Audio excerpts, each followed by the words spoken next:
ago the clock washed midnight away, bringing the dawn.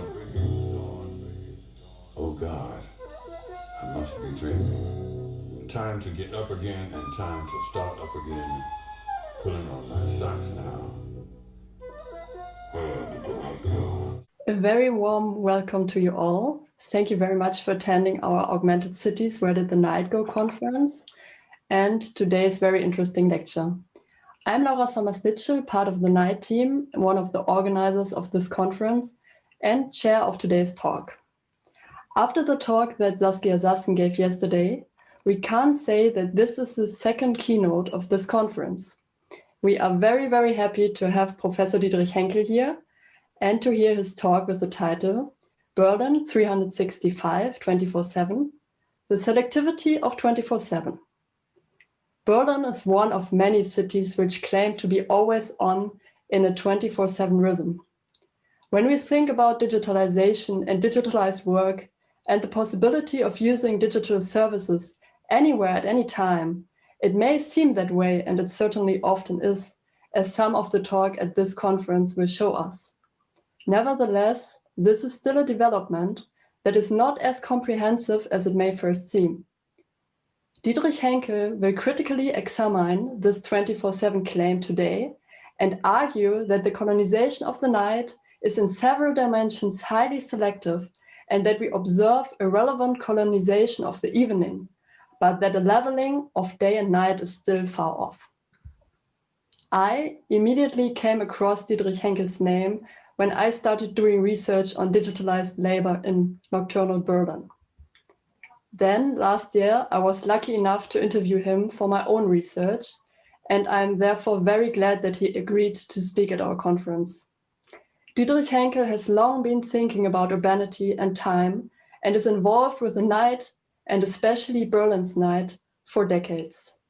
He can therefore offer a unique perspective on the whole debate about the so-called 24/7 city, and he has a historical reference, which is especially for young nightologists like me, who have only been engaged in the field of night studies for a few years now, a real enrichment. Dietrich Henckel describes himself on his website, Die unsichtbare Stadt, the invisible city, as an enthusiastic city dweller, urban researcher for most of his studies and all of his professional life. From 1976 to 1979, he was a research assistant at the University of Stuttgart.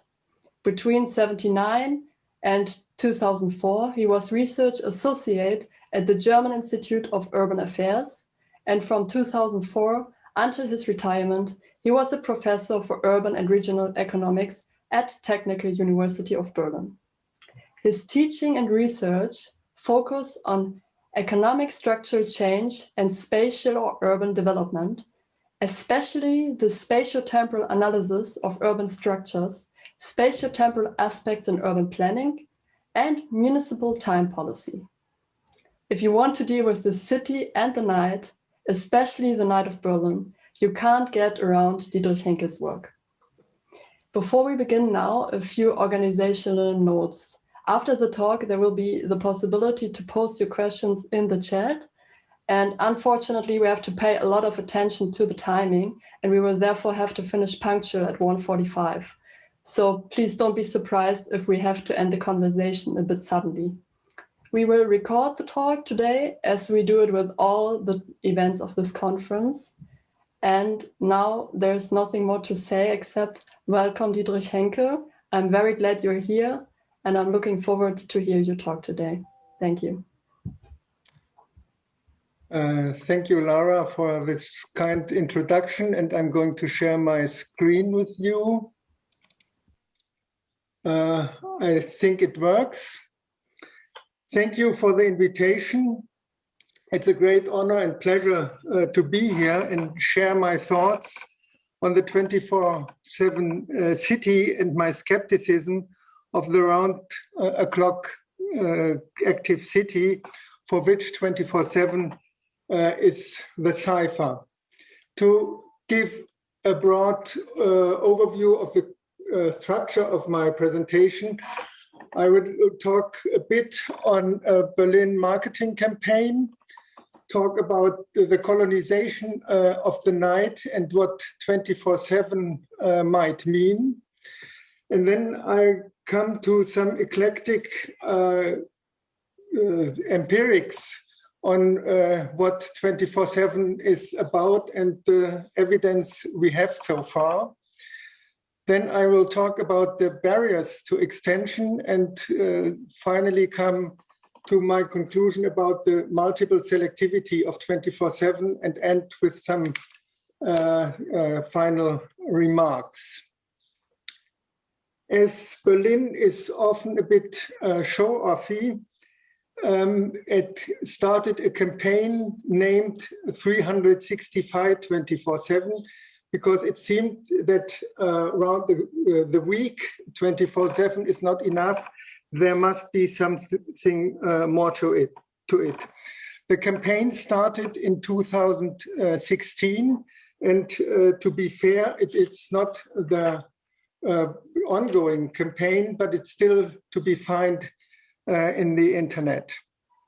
The campaign makes a lot of statements, promises, claims, like Berlin offers round-the-clock activity. Day and night differ only with respect to brightness. Berlin is different, not like Bavaria or other provinces in Germany. Berlin has always been like this 24/7. And sleep is overestimated. In this respect, and with these claims, Berlin is, in my view, more a prototype for other big cities, and you find it in the marketing campaigns of many major cities around the world. The colonization of the night has to be taken into perspective, and before you can talk about 24/7. And the colonization of the night, and this refers to the seminal book by Murray Melvin from 1987 of the colonization of the world after dark. The colonization of the night is, and the far-reaching extension of activities into the night are historically a rather recent development. But still it is remarkable in its pace. And one of the essential prerequisites to colonize the night was, of course, the provision of artificial light at night at low costs. And 4 causes are, in my view, the most important ones for the colonization. Night as the other time space, which is amusement. The nighttime is an amusement and leisure space. Night as an extension of production time to make more efficient use of scarce productive resources. Night as a time for repair and maintenance.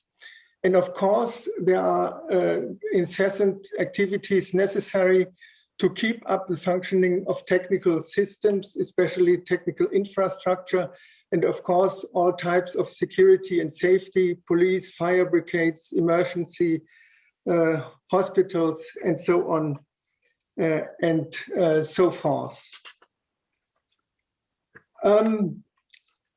In my view, 24/7 is a specific framing of the colonization of the night. And I quote more or less precisely some random papers talking about 24/7. And they claim that we experience a complete breaking away from traditional constraints of day and night, that we have to rework our sleeping patterns and even our internal body clocks, that natural and social time markers and rhythms are losing their relevance, and that the current developments toward 24/7 tend to blur the perception of day and night. I think these are rather strong statements and claims. Oh. And but to substantiate this a bit more, we have to clarify also what the night means and how night is defined. And this is far from clear. The most easy definition is the difference between light and dark, but this is dependent on season and latitude.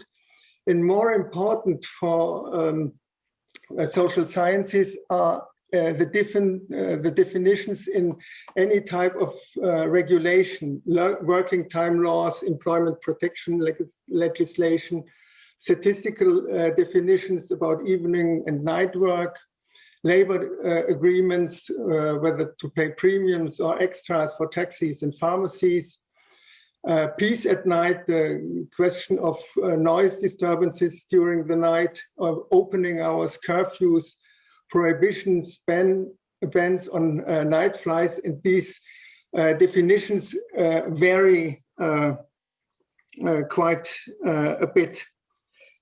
The London study of the economic relevance of the night defines night as the time between 6 p.m. and 6 a.m. This rather unusual definition of the night makes it much more easier to recognize leveling between day and night and in economic terms. But I think it is worthwhile to look more, a bit more in depth into the statistics of the empirical evidence of 24/7.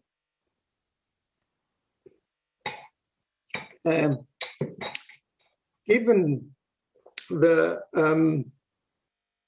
widely diffused cipher of 24/7, you would expect ample evidence that the night has been colonized very intensively, and that there is a substantial leveling between day and night activities.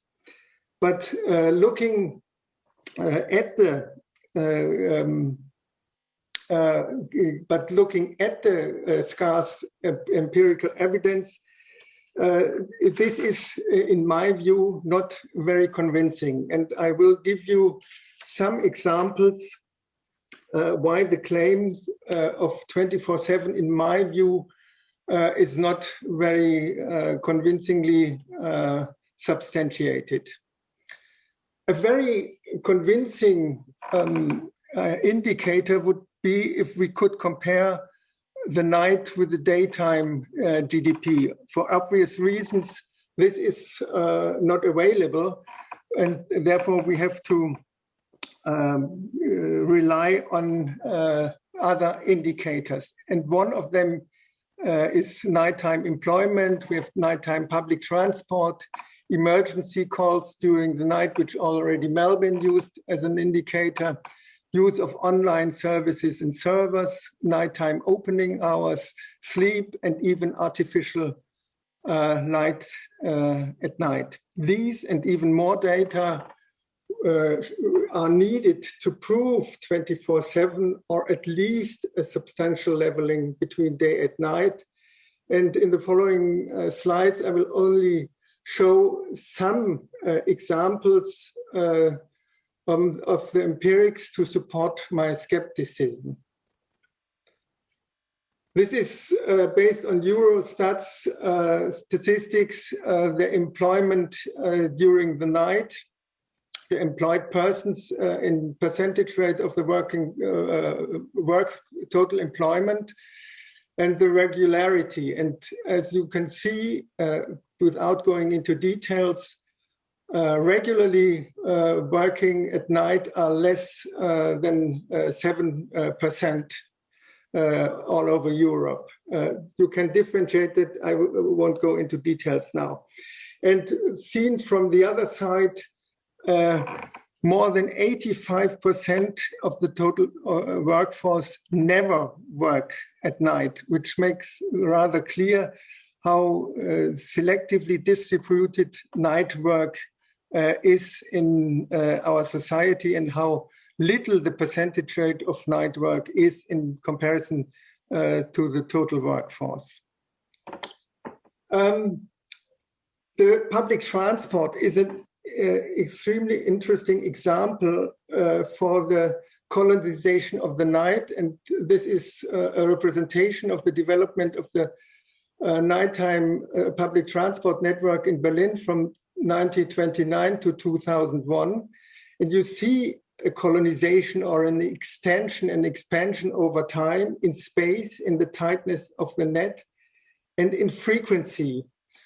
But still, if you look at rail-bound public transport, there are very few cities in the world which have incessant, which means 24-hour nighttime or daytime service. And only New York is a prime example for this kind of rail-bound services all night long. And London provides several lines since 2016. Berlin provides rail-bound transport, underground and S-Bahn only on weekends. And in Asian cities like Shanghai and Tokyo, which are deemed and in our perception often described as 24-hour cities, in nighttime transport, especially in Shanghai, is practically in existence. Many cities, many big cities have, of course, a nighttime bus systems, but which is also only rudimentary. And very interesting is in the example of Berlin, that the number of nighttime passengers in the whole public transport system in Berlin, it's much higher on weekends than on weekdays, more than double on weekends than on weekdays. And I come back to that later on. And even if you look at the calls, the emergency calls of the police, the number 110, this is a representation of 2014. I won't go into details here either, but what you can see, and it's immediately visible, that you have a steep decline of calls after midnight, even if you have different levels between weekdays and weekends. Some words to shop opening hours. This is a representation of shop opening hours of supermarkets in Berlin. The red dots are shops which are open more than 14 hours in Berlin. There are publicities claiming that shops are open 24 hours, but if you look at the supermarkets, only a handful of them are open 24 hours in Berlin for during weekdays. And even for smartphone use, you can see this is a study from England from 2014, that there's a steep decline in the small hours of the night in smartphone use. I'm afraid that under these conditions of showing the presentation, this animation is not clearly visible, because it is a representation of the activity levels of servers worldwide, and the blue dots show representing low activity, and the red dots high activity, and the animation is overlaid by the day and night cycles, and you very clearly see that also the activity levels of servers worldwide follow the day and night cycle. Let's come to sleep finally. And you remember that in the beginning I mentioned the claim that we have to rework our sleeping patterns. You will see in these representations, and many studies come to very similar results, that despite the so-called sleep crisis, which we are experiencing worldwide at the moment, more than 80% or around 80% of the population are in bed around midnight, which is what you would expect for a day active animal. Having talked about the claims of substantial leveling on that incessance and a leveling between day and night can hardly be substantiated, then we have to ask why is this so, and are there relevant barriers to extensions? And of course, I'm convinced that there are very important barriers to extensions. And the most important one is the genetic constitution of humans. Humans are day-active primates, and the circadian rhythms, our body clocks, are regulated by the day and night and light and dark cycles. And based on this, also our social rhythms, the stability of temporal patterns and the common times needed and synchronization, temporal institutions are major barriers to extensions. And based also on this human genetic constitution, regulations work in the same directions. Working time restrictions, protective laws, protecting darkness, protecting silence, curfews, and so on and so forth, are still protecting the night in a very strong way. And I'm convinced that they will also do in the future. And of course, there are countervailing powers fighting the extensions, like religions and trade unions fighting for keeping up the regulations, keeping up payment extras to compensate for working at unsocial hours. And last but not least, there are a lot of direct and indirect costs which hamper, in my view, extension. One, of course, are the premiums for nighttime work, but this might be surpassed by the extra profits. But more important is the increased numbers of errors and especially accidents due to lack of alertness and fatigue. And most of the major catastrophes in the last decades, the Challenger on the left-hand side is the photo, are caused by a lack of alertness due to too long working hours, or they took their the beginning in the small hours of the night. And of course, morbidity and mortality due to unsocial working hours, which are well documented in the literature, put a burden on the individual, but also care for collective costs for the health insurance and the health system.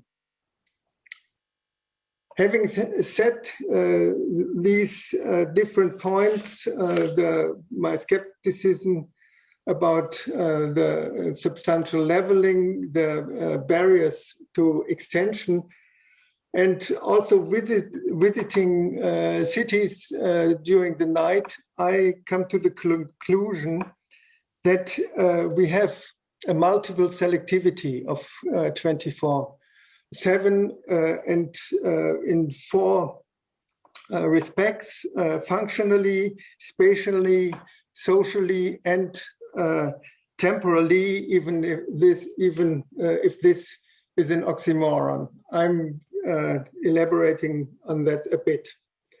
Of course, there are necessary functions which have to be provided 24 hours all week long, every day in the year. Safety and security, infrastructure, and so on and so forth. There are a few production necessities where production processes cannot be interrupted. Some parts of the chemical industry being the prime example here. Some functions under economic pressure in international competition sometimes are able to surpass the regulations and claim for 24-hour production times. And of course, I mentioned that before, the entertainment is one of the prime examples of very extended times during the night. And the nighttime economy in the narrow sense is this entertainment industry, and it's very present in present research, especially in geography, and urban studies, because this is also a function which produces a lot of conflicts in the city. And I come to the second selectivity, which is the spatial selectivity. You have only clusters of spatial clusters of extended functions and activities, which is, of course, the infrastructure. And you see here, of course, that these selectivities are not independent of each other, but to differentiate them makes the specific impact more clear. You have spaces of infrastructure like power plants, public transport, depots, police and fire station, hospitals, hotels. Mixed-use areas with temporally staggered functions, specific production zones, as I mentioned, for instance, the chemical industries, and the entertainment clusters, which cause especially the conflicts in cities at the moment. And transport hubs, of course, are also spatial clusters of very extended activities. There is also a social selectivity of 24/7. The night is male-dominated. Especially night work is dominated by discriminated against groups. The night is younger generally than the day or the average, and night work and leisure are dominated by younger age groups. The qualification is on average less, and during night, also the status and the responsibility tends to trickle down. And of course, it is very important the degree of choice you have, whether you are voluntarily active at night or whether you have to work at night. So it comes also to the decision between work and leisure. Then, as I mentioned, it's an oxymoron to speak of a temporal selectivity of 24/7, but I want to indicate that also the extension and 24-hour activity is also clustered temporally. And especially for the nighttime economy, it's clustered on weekends. And as I mentioned that before, we see this also in the nighttime public transport. And it's also clustered around seasons, nighttime activities, especially also in the leisure time industry are more developed during warmer seasons and tourist seasons than normally. I come to my conclusions and to my final remarks. The colonization of the night is an enduring process which has not come to an end yet. But despite the extension of activities into the evening and the night, incessance or 24/7 is still far off in my view. A real leveling of day and night, which these quotes which I referred to in the beginning are claiming, a real leveling is in my view highly improbable. As I mentioned, the barriers for 24/7 are still very high, and in my view, they are probably also insurmountable, especially the chronobiology provides more and more evidence that sleep problems and so on and so forth will hamper also economic progress, and that is, in my view, a very stark barrier to deliberate extension.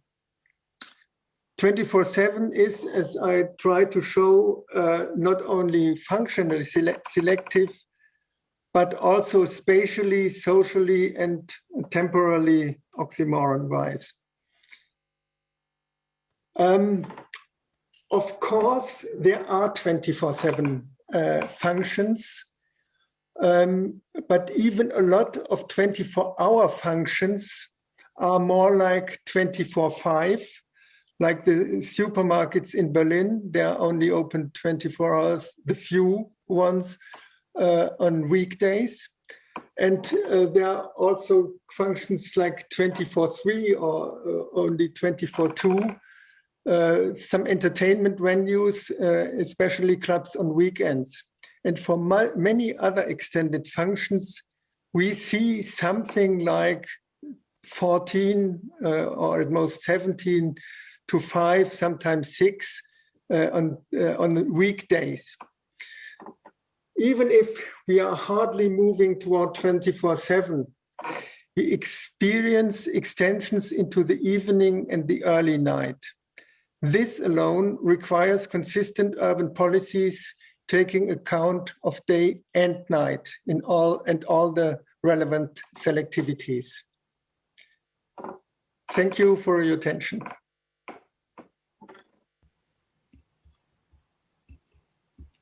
Thank you very much, Dietrich Henckel, for this wonderful contribution to the debate around the 24/7 term and the insight into the debate of the so-called colonization of the night. Are there any questions? You can post them now in the chat. And please feel free to ask everything what's on your mind.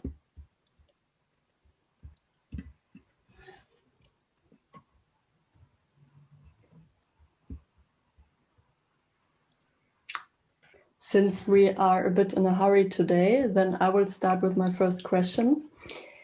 As I already mentioned in the introduction, you have this very special perspective because you are now in the field of night studies and conducting research in this field for so long. Are there any particularly events or trends that you might observe in this field again and again? For example, is the 24/7 concept coming back into fashion right now? If I remember it right, that was also a topic that we had in our interview last year. I think all these many topics in social sciences have their cycles, and I think that with Murray Melvin and then Martin Moide, this discussion about the 24-hour society started, and there was an intensive debate about it. And then there was a reduction, and recently I think there was an increase in dealing with these issues more and more. And this was also driven, I think, by geographers in England trying to revitalize the inner city and to bring back with 24-hour services and activities, revitalization of the inner cities. And I think this was a big movement to, especially in geography, to the debate of the 24-hour society, and this especially the nighttime economy in the narrow sense, this entertainment industry. And because of fostering tourism, I think also many cities claimed to be and made publicity around it to be 24 and always active cities to attract tourism, and especially this also nighttime tourism. But it is existent. But my perspective, I wanted to put this 24/7 into perspective and show that this is very selective and only a rather small fraction of the whole economy and the activity levels in society.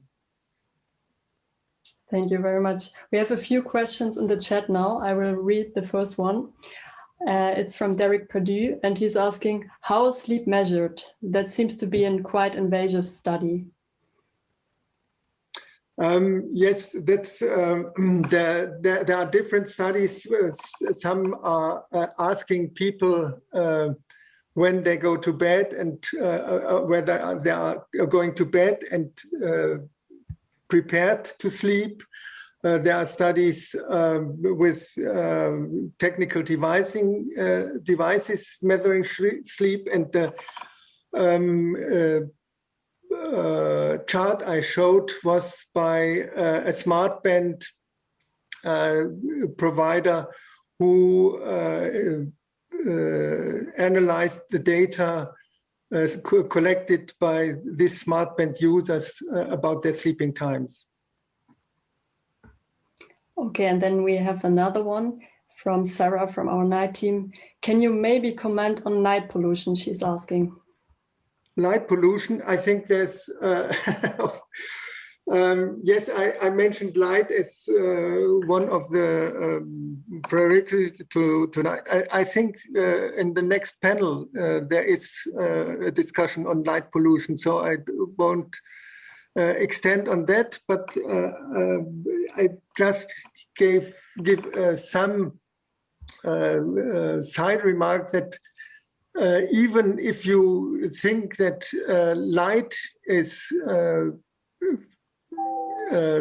leveling or is on the same level all night long, you even have differences in the cycle of the provision of lighting during the night, and in the small hours of the night we have less light than in the early evening. But this is not talking about light pollution, and I will not extend on that because this is the topic of the next panel. Yeah, that's a very good hint to the upcoming panel. Okay, now we have a lot of questions, so I will try to wrap it up a bit, and I will read 3 out loud. So the first one is, are there ethical discussions if there should be a 24/7 Berlin, also in regard to nature-animal plans?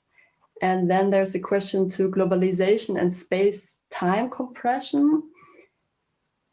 Yeah, I think because the third one would be to what extent are corona-related curfew policies purposely directed at curbing? So that's another issue, but I think this too we can discuss together.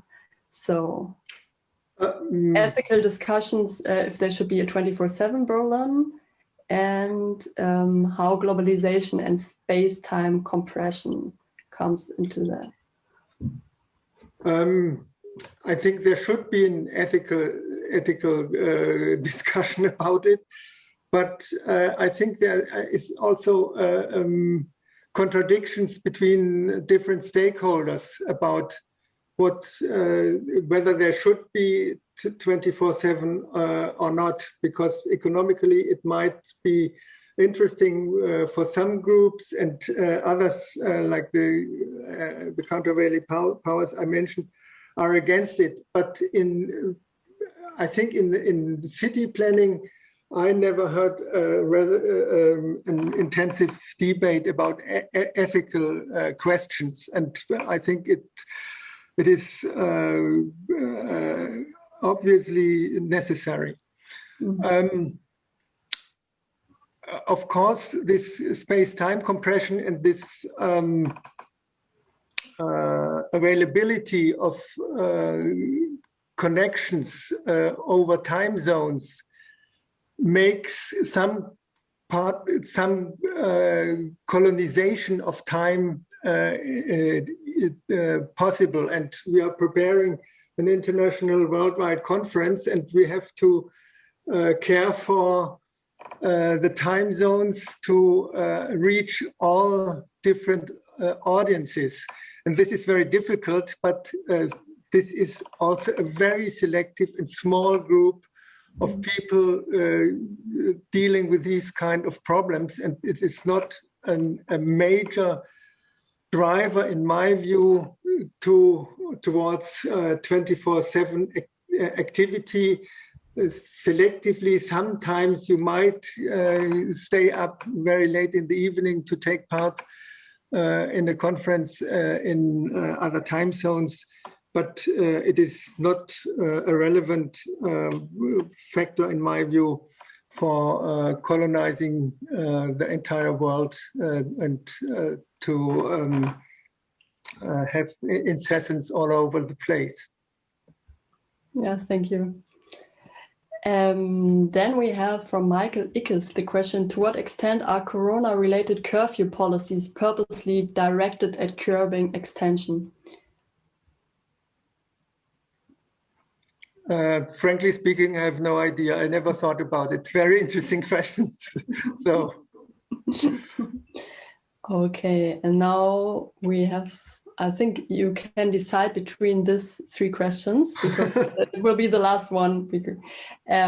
The first one is quite long, from Robert Shaw.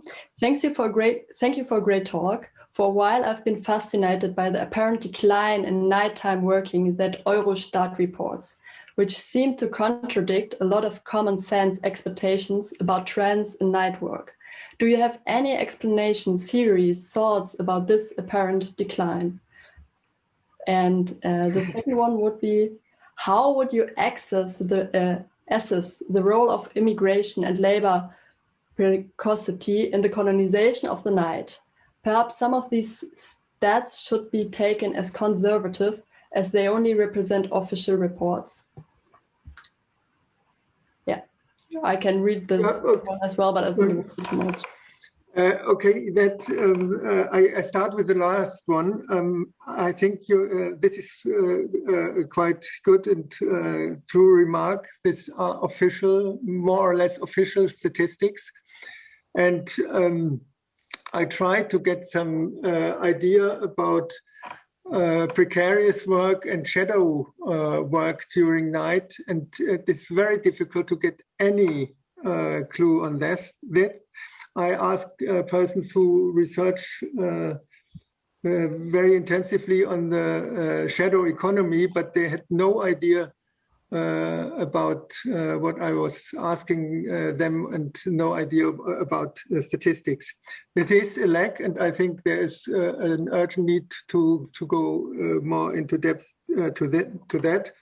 and to ask Robert Shaw's question. It is also a very interesting question, which I cannot answer. It would be worthwhile to go into depth about this contradictory impressions. Yes.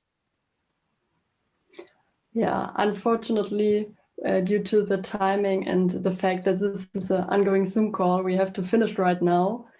Yeah, thank you very, very much, Dietrich. It was a pleasure. It was a very interesting talk. And yeah, I hope you all will join us at 2 o'clock again. It's the same Zoom link. And yeah, thank you all for joining. And we hope to see you in the upcoming panel. Thank you. Thank you very much, Dietrich Henckel.